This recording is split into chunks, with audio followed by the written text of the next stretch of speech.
Boa noite, pessoal. Eu me chamo João Vitor Albuquerque, sou cirurgião dentista, especialista em odontologia hospitalar. Já atuo há 4 anos na unidade de terapia intensiva do Hospital Estadual Getúlio Vargas, aqui do Rio de Janeiro. E hoje eu vou ter o imenso prazer em apresentar um trabalho realizado na época que eu concluí o curso de especialização, que ele é sobre odontologia hospitalar na prevenção da pneumonia associada à ventilação mecânica, né? Então, qual a importância do cirurgião dentista na prevenção da PAV dentro do ambiente de terapia intensiva? Vamos começar.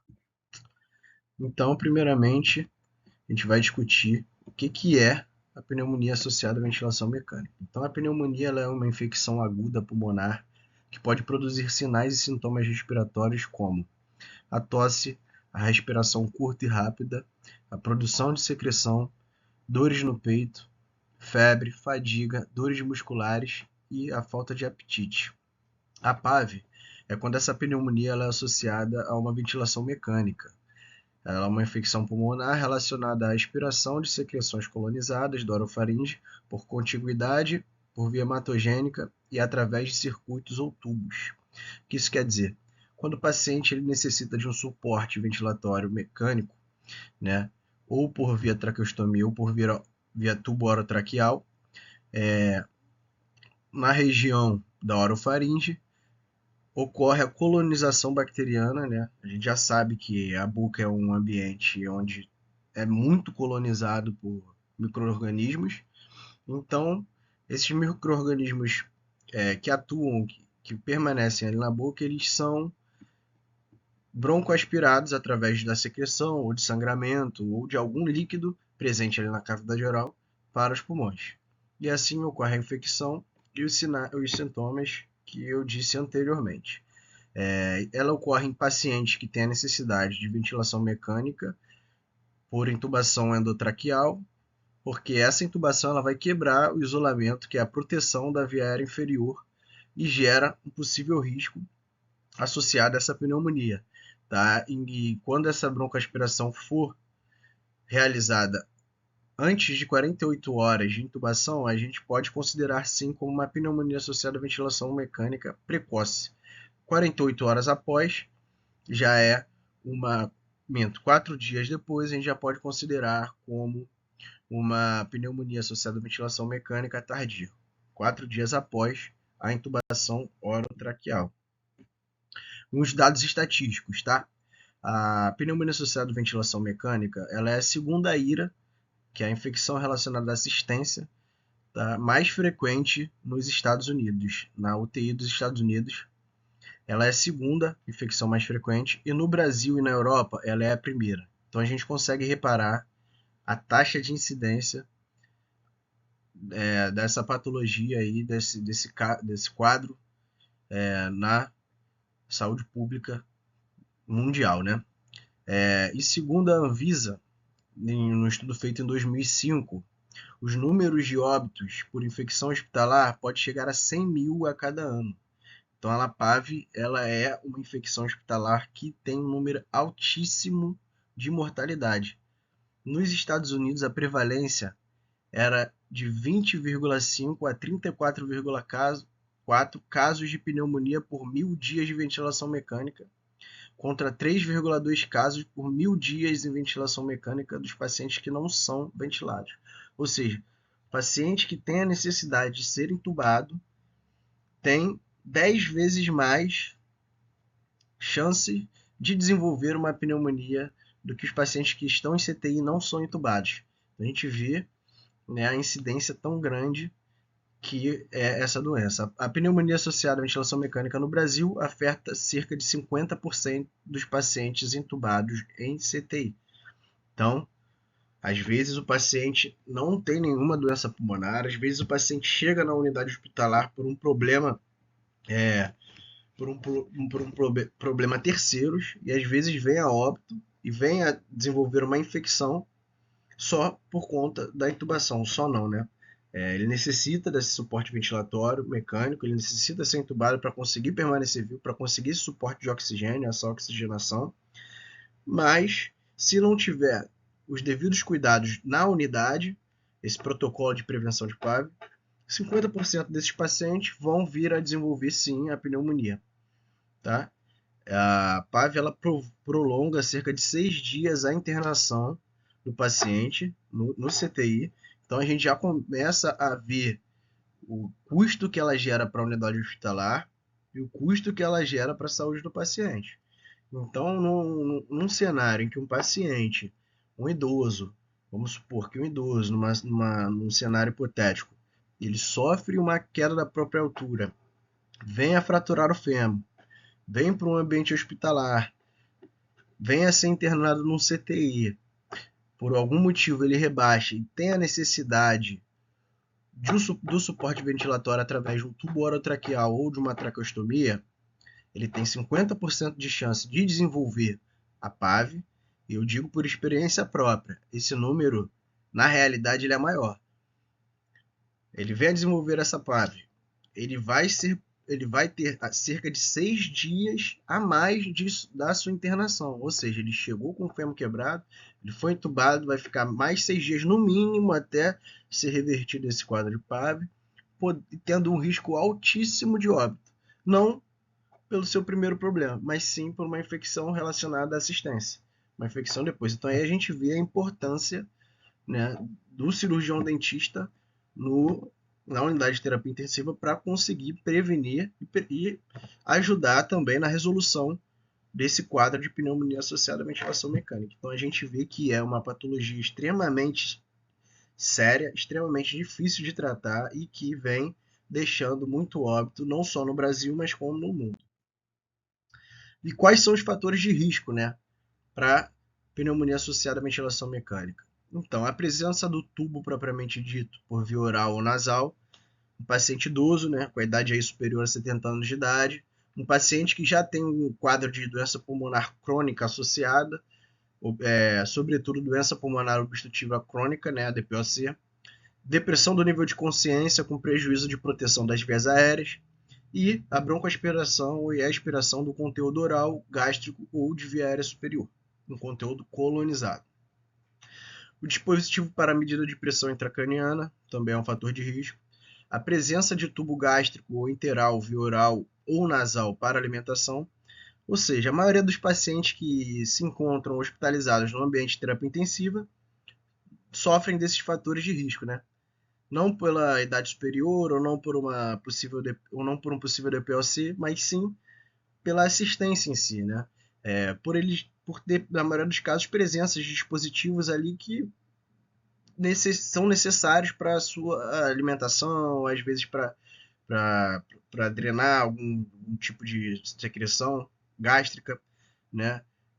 Então, às vezes, por um excesso de terapia com antibióticos prévios também pode gerar uma resistência bacteriana e complicar mais aí, ser um fator de risco para pneumonia associada à ventilação mecânica, a reintubação ou uma intubação prolongada, a troca desnecessária do circuito de ventilação e a doença periodontal. Qual é a microbiota? Qual é a microbiologia da pneumonia associada à ventilação mecânica? Ela pode ser classificada em precoce ou tardia. Precoce, quando essa PAV ela é diagnosticada 48 horas até 48 horas de intubação, tardia 48 horas mais ou 4 dias depois. Normalmente, quando ela está no estágio inicial, a gente consegue ver que a microbiota, a microbiologia, né, a cultura, através da cultura da secreção colonizada ali, da secreção aspirada do tubo ou então da traqueia, a gente vê a presença do Streptococcus pneumoniae, né, a influenza, né, e Staphylococcus aureus sensível à meticilina. Então, quando ela é precoce, as bactérias elas podem ser mais fáceis de tratar, pelo paciente não ser colonizado ainda com bactérias resistentes, que normalmente são bactérias hospitalares, tá? Bactérias que já estão no meio do hospital, não são bactérias da sociedade, bactérias na sociedade, né? Fora do hospital, que podem vir a colonizar essa boca, esse paciente, esse doente, e prejudicar, dificultar o tratamento da doença, né? Então, não apresenta problema com risco com o uso dos antibióticos até 4 dias 4 dias da intubação. Já quando ele fica mais tempo entubado, ele tem a possibilidade, a probabilidade de vir ser contaminado com bactérias que são mais resistentes, são bactérias mais virulentas, né? Como, por exemplo, o acineto ou Staphylococcus aureus resistente à meticilina. Então, a gente vai ter uma dificuldade maior em acertar o uso do antibiótico. Sim, sempre é indicado que se faça cultura antes, né, do paciente ali, para não ficar jogando, né, o tratamento como um tratamento empírico sempre. Então é bom que se faça cultura para ser mais assertivo e ver quais bactérias são sensíveis a quais antibióticos que a gente pode lançar mão, que na verdade não nós dentistas, mas sim os médicos possam lançar mão durante, né, o tratamento da PAV. Quais são as evidências clínicas da pneumonia associada? Quando a gente suspeita de pneumonia da PAV, a gente começa a se atentar a alguns sinais e alguns sintomas que são característicos da patologia. São eles, na radiografia, no exame de imagem, né? A opacidade na radiografia de tórax. Então a gente necessita de uma imagem anterior à internação, do primeiro dia de internação, pós-intubação, pré-intubação, e uma imagem pós-intubação para fazer essa comparação e ver a opacidade na radiografia de tórax. A gente começa a reparar secreções purulentas do tubo endotraqueal e também na orofaringe do paciente, através da expiração, a gente vê que essa secreção ela foi modificada e é uma secreção purulenta, uma secreção espessa, esbranquiçada. Não é só saliva ali na orofaringe, na região de cavidade bucal do paciente. A gente vê também, pode vir febre e a leucocitose, o aumento de leucócitos e a febre que indica para a gente uma infecção, né, possivelmente bacteriana. E qual é o papel de nós dentistas na prevenção da pneumonia, né? Então a gente atua na capacitação da equipe de enfermagem, realizando instrução de higiene oral e fiscaliza a ação conjunta do processo de higiene oral em todos os pacientes que estão no CTI, quiçá no hospital. O melhor cenário possível é ter um RH que cubra o hospital inteiro, sala vermelha, sala verde, sala amarela, enfermarias e, com certeza, unidade de terapia intensiva, né, o CTI. Deve fazer parte da rotina de trabalho. Então, tanto a fiscalização como a atuação, o cirurgião dentista entrar nesses pacientes e vigiar e fiscalizar a equipe de enfermagem, né, e dando todo o suporte, inclusive a instrução, é o papel do cirurgião dentista que é focado na prevenção da pneumonia associada à ventilação mecânica. Então, participar, né, na elaboração e na difusão dos protocolos dos bundles de prevenção de PAV, o cirurgião dentista deve realizar um exame clínico criterioso e lançar mão de medidas que possam diminuir o foco infeccioso da cavidade oral, como o tratamento das doenças periodontais, das lesões, fazer exodontias de elementos com mobilidade e cárie ativa sem condições de reabilitação. A gente deve solucionar qualquer outra intercorrência bucal que possa prolongar o período de internação do paciente no ambiente hospitalar. Então aqui a gente vê caso de doença periodontal, aqui a gente vê secreção purulenta. Então a gente deve fazer um bom preparo de boca durante a permanência do doente na terapia intensiva, com a finalidade de diminuir o foco infeccioso local para que essas bactérias elas não tenham uma virulência maior e não sejam broncoaspiradas nessa secreção, através da secreção, através de algum fluido ou líquido que está presente na cavidade oral para os pulmões e não desenvolva uma pneumonia. Então, cálculo, a gente fez um exame clínico, viu que tem doença periodontal com cálculo, gengivite, a gente vai lançar mão da clorexidina 0,12, lançar mão de raspagens, para poder desorganizar esse biofilme, essa microbiota e conseguir combater e prevenir essa pneumonia, né? Outro fator importante também, né, é a diminuição do foco infeccioso local. Dentes com extensão cariosa muito grande em processo inflamatório, a gente vai avaliar junto ao médico a condição sistêmica do paciente para suportar uma exodontia e, se possível, se favorável, a gente realizar a exodontia, fazendo aquele protocolo básico, né? Hemograma completo, tá? Com contagem de plaquetas, com INR, para a gente conseguir avaliar as condições certinhas de, de as condições certinhas de sistêmica geral do paciente para a gente consiga realizar esses procedimentos com segurança, tá? Sem risco de sangramento e a gente conter esse sangramento de forma satisfatória. E vamos agora falar um pouco sobre o bundle de PAV propriamente dito. O que seria um bundle, né? O bundle é um protocolo de ações em que a equipe multiprofissional de determinado hospital deve realizar para prevenir e diminuir o número de pneumonia associada à ventilação mecânica. Então, cada unidade hospitalar vai montar o seu bundle. Então, eu trouxe aqui alguns fatores, algumas ações que são comuns na maioria desses protocolos, que eu acho interessante que vocês saibam. São eles: a cabeceira deve ser elevada de 30 a 45 graus, a higiene das mãos ela é extremamente importante para evitar a infecção cruzada.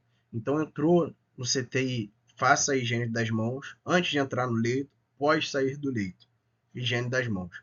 A interrupção de sedação ela deve ser diária, tá? Que é o desmame diário, para que se avalie o nível de consciência e os reflexos daquele paciente, sempre pensando numa extubação. Então, essa interrupção da sedação ela é diária para conseguir ver o nível neurológico do paciente, prevendo uma extubação o mais rápido possível.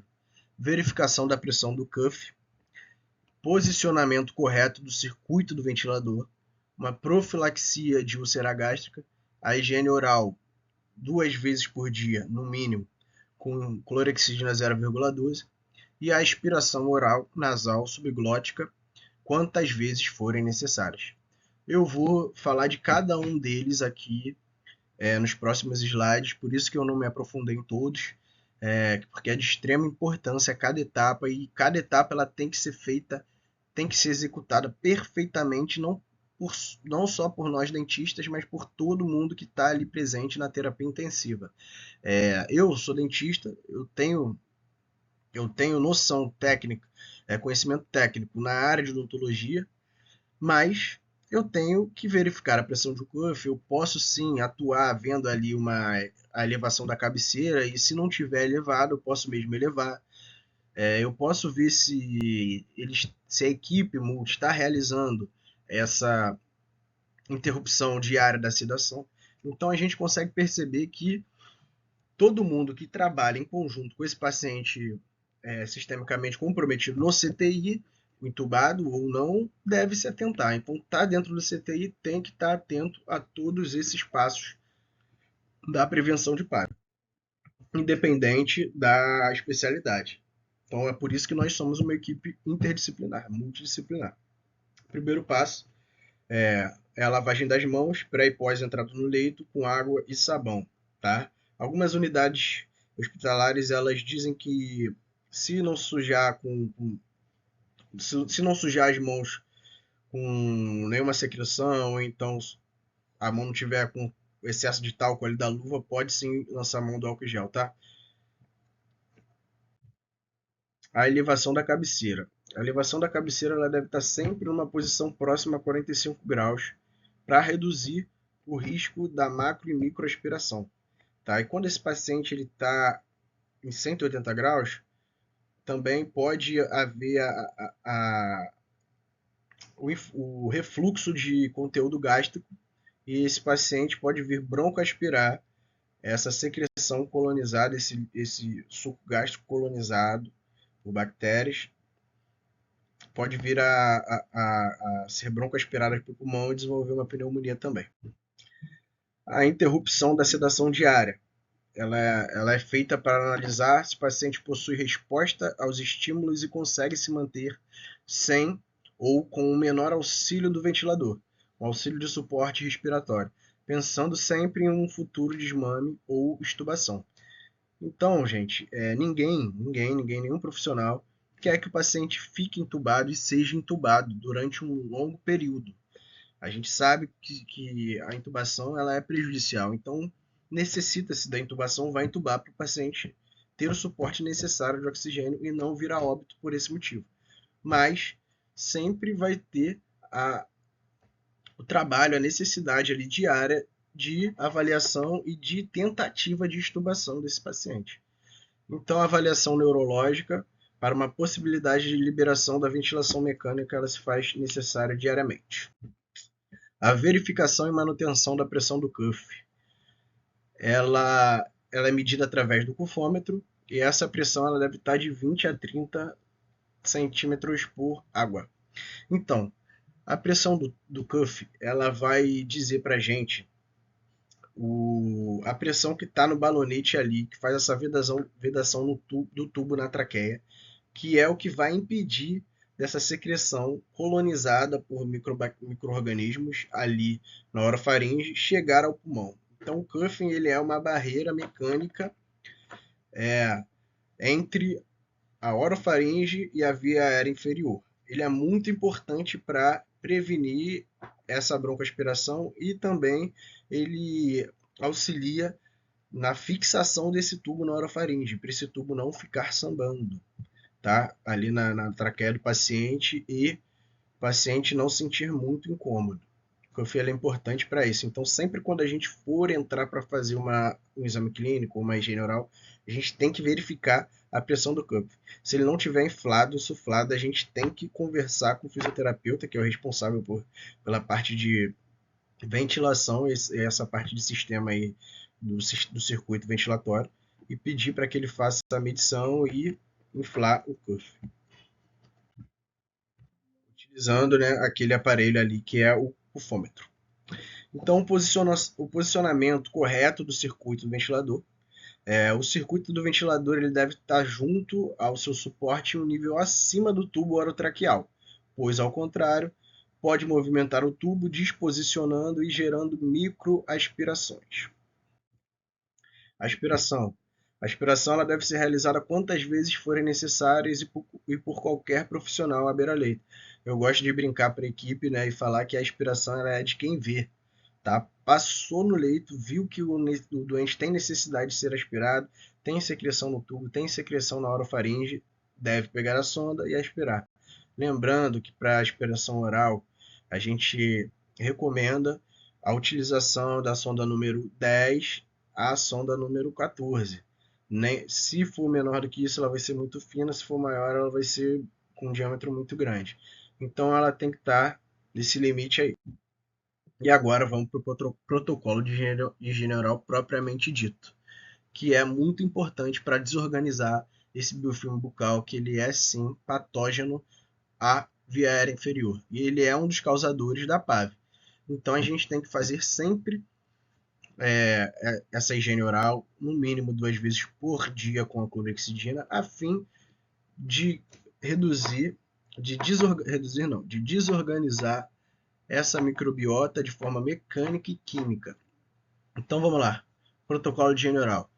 Por que o digluconato de clorexidina 0,12 como antisséptico? Porque ele tem uma duração de 12 horas ali no meio do ambiente bucal, onde a gente vai inserir ele. Ele previne o mau hálito e tem uma ação antifúngica e bactericida, inclusive contra bactérias resistentes.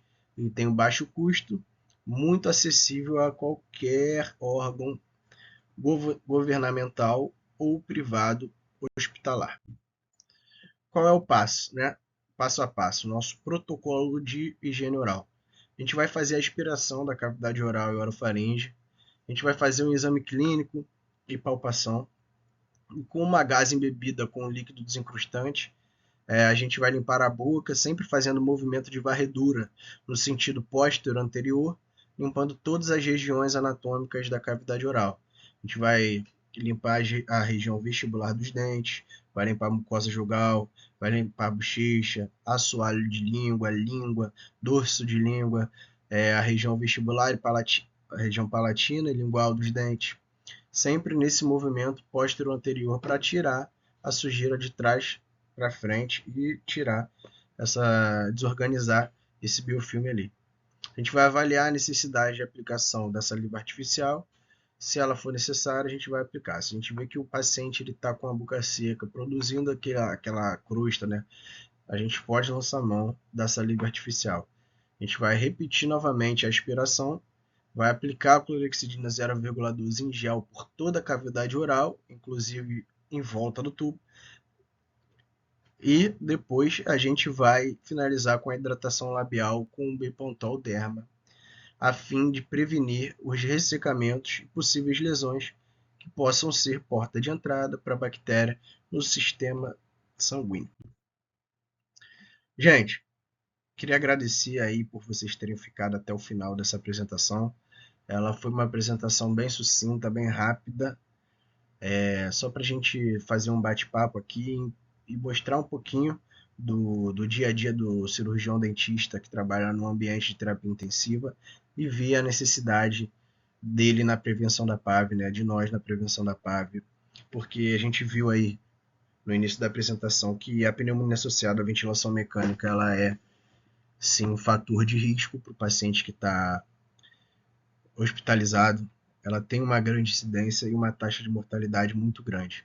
Então, sempre quando o hospital for investir no cirurgião dentista, ele vai estar, no fundo, dando uma qualidade melhor para o seu doente, diminuindo o tempo de permanência dele na unidade, consequentemente reduzindo o custo para o hospital.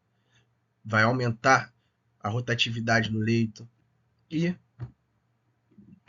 vai fazer que o doente tenha uma assistência completa, uma assistência multidisciplinar, porque o cirurgião dentista ele não está ali só para prevenir PAV, ele está ali para cuidar do paciente de uma forma geral, até porque, né, as consequências sistêmicas das doenças sistêmicas refletem na boca e as consequências das doenças orais refletem no corpo, né, como um todo. Então é necessário que a gente possa estar atuando e prevenindo problemas futuros para esse doente, dando o melhor suporte para ele sempre, tá? Eu acho que a odontologia humanizada ela é isso. Nós, dentistas, a gente tem muito a aprender no ambiente de hospital. As paredes dos hospitais, elas escutam coisas que nenhum outro lugar escuta. Então, ali a gente aprende a ser mais humano, ali a gente aprende a dizer um adeus, a perdoar e a vencer e a batalhar sempre contra situações críticas.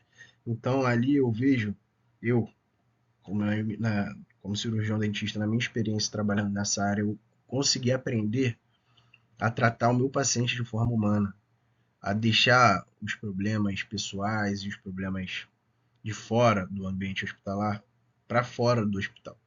Então, por mais que eu tenha um dia péssimo, pode tudo estar dando errado na minha vida, a partir do momento que eu entro no CTI, tudo isso ficou para trás e ali eu tô pronto, inteiro, de corpo e alma para cuidar dos doentes e prevenir a PAV e outras complicações orofaciais desse doente.